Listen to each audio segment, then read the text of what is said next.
Hey everyone, it's Mark Hackett here with Tone Vise, and I want to share with you today my latest design. It's called the Treminator. It's a stabilizer for tremolo equipped guitars. So let's take a closer look at it. When we come back, I'll give you a demo on how it works. Hey everybody, so now we're looking at a Treminator that's installed in the back of the demo guitar. And we'll just start from the back here and we'll go over the features. So the first thing you'll notice is there's this brass bar on the back here, and that works with these two set screws. So once the guitar is set up to where you like it, you tighten up these two screws against that, and that makes this claw very rigid. It's not going to move, and it also couples everything at that point. So you have that, and then in addition to that, you have this big bar that goes across and clamps the three springs. And that's for keeping the springs in place. When you pull them back on the bar and everything goes slack, you don't want the claw to move. So once all that's in place, it's ultra rigid, and it helps to couple everything back to the guitar. So you have that, and then in addition to that, you also have a solder tab here. So there's no more trying to solder the ground wire to the claw. You just use the solder tab there and then screw it in, and it makes it that easy. The next thing you notice is that this right here is for adjusting the pre-tension on this spring. Normally you don't have to use that. The spring is set up pretty well with I have 9s in this guitar, and it works pretty good. It's really not that necessary to adjust it. Sometimes you may, if you get a little space here, you'll need to adjust it, but for the most part you can just leave it back there. And this makes it, using this kind of spring versus the springs in these, generally in these type of setups, using these type of stabilizers, you have to set the spring really tight and stiff. So if you drop D, it'll kind of hold it in place. It won't keep it in perfect tune, but it'll kind of get there. But doing so makes it very stiff. So when you're pulling back on the bar, it interferes with the way the tremolo feels.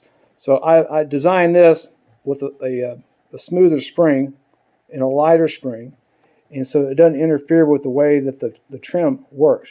You're not feeling a lot of pressure when you pull back, and in doing so, that gets to the next feature, which is this wheel here. So if you want to drop D, rather than trying to crank up the spring to hold it when you drop down, with mine, just simply tighten it up against this thumb wheel against the frame, and now it's dive only. It's not going to go anywhere. So that's great for, obviously, for drop D tuning or for guitar setups or changing strings. It'll keep the trim from moving. And then once you're done with that, you just simply pull it back out, and then you just park it there, and you're back into full floating mode. So you have that. Then the next thing going up is what I call this calibrating thumb wheel, and you use that to move the position of the trim block. So you can go sharp or flat, and that's good for sometimes you pull a guitar out of a case at a gig and you pull it out and everything's off a little bit, so you can do some minor adjustments using that.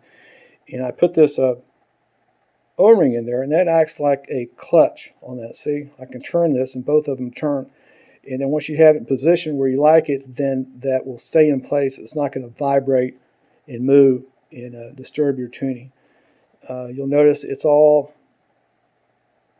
brass construction, and it's got quite a bit of mass to it. It's several ounces of weight. This is another optional way to install this. If you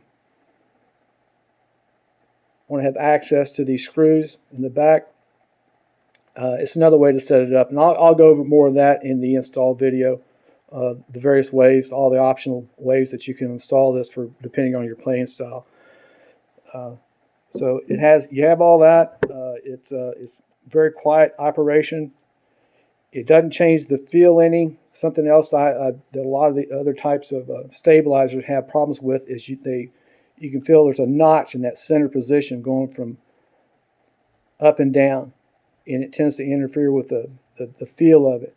This doesn't have that. This has a very smooth operation, and there's no center detent, so to speak. So that's just a close-up on that, again, like I said, there will be a install video coming soon. Thank you. So here's everything that comes in the kit. Of course, the Treminator itself, the claw, a screw for the ground wire, soldering tab for the ground wire, 2 brass screws to screw it in, your spring clamp, 3 screws here, 2 sizes of the Allen wrenches that you'll need, the brass block that goes in the back, a longer extension that will replace this depending on your setup, and the same thing with the set screws. Depending on your setup, you may need short ones or long ones, but that makes it so one kit will fit multiple different types of setups. And last but not least is the felt that goes onto the block. Okay, well, now that we had a chance to look at it up close, here's some examples of what it can do for your floating type trim. Most people are familiar with problems with floating trims. When you bend one note up, the other strings will go flat. So what a stabilizer does is helps to smooth out that type of action on the guitar, so it keeps it in tune when you bend one string up. So if you're doing double stops, it keeps all the strings in tune because it's not pulling the tremolo forward. It also helps as far as bending because you're not having to bend the string up as far to compensate for the trim being pulled up. So it keeps everything smooth. It's a lot like a shock absorber in a car. It keeps a shock absorber helps to keep the car smooth and stable as it's going down the road. If you didn't have shocks in your car, every time you hit a bump, it would just continue to bounce. So that's one aspect of it. The other aspect is it helps if it keeps your trim stable if you're resting your palm on there. And then another feature with the Treminator is it allows you to do drop D tuning or dive only by just simply turning this knob. So you can do a drop D, changing strings, intonation, setups, those type of things. So I can drop D, and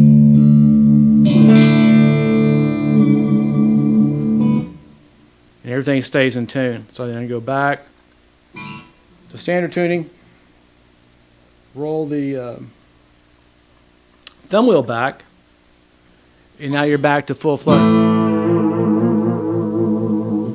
So one of the design criteria that I had when I designed this was to minimize the feel or having any impact on the way the trim feels. So you don't feel any notch like you do with other stabilizers. There's none of that feel when you're going in that position, so you can do those kind of warbly type trim moves. It also keeps the guitar in tune. A lot of people don't realize when you use the fine tuners on a Floyd, using one, if it's not stabilized, it will affect the other strings. So that's just a quick demo of the product. You can go to tonevise.com for more details. I will have those available for sale now. And if you have any questions, let me know. Thanks again. Talk to you later.